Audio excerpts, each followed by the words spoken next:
protéger les autres, c'est nous protéger tous. Car chacun d'entre nous a beaucoup plus de risques de transmettre le coronavirus que d'en tomber gravement malade.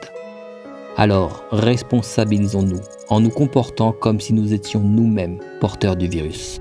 80% des personnes malades n'iront pas à l'hôpital. Et on estime que la moitié des personnes infectées ne présenteront pas le moindre symptôme.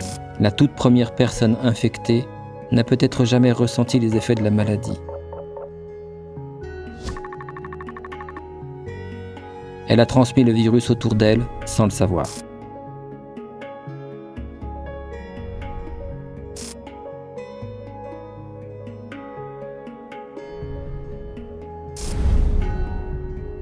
Et aujourd'hui, l'épidémie touche le monde entier.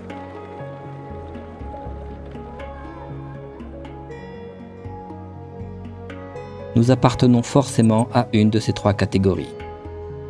Sujet sain, sujet malade, ou bien porteur et vecteur du virus sans aucun symptôme. Les personnes malades ont tendance à se responsabiliser. Quand elles ne sont pas hospitalisées, elles ne sortent quasiment plus de chez elles.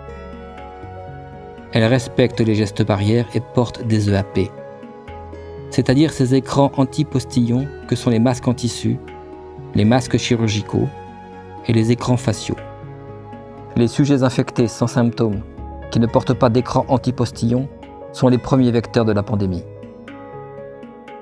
Allons faire un tour au supermarché du coin, haut lieu de transmission en période de confinement. Une personne malade, attentive aux autres, respectueuse des gestes barrières, équipée d'un EAP, est très peu contaminante. Un malade qui s'ignore et qui ne porte aucune protection représente un risque de contamination beaucoup plus important. Si je suis infecté, mais sans symptômes, et que je ne porte aucun dispositif anti-postillon, je suis sans le savoir un important vecteur de contamination des autres. Si en revanche je porte un masque, j'évite de disperser les virus sur les aliments et les gens que j'approche. Et si je porte un écran facial, je protège encore mieux les autres et l'environnement.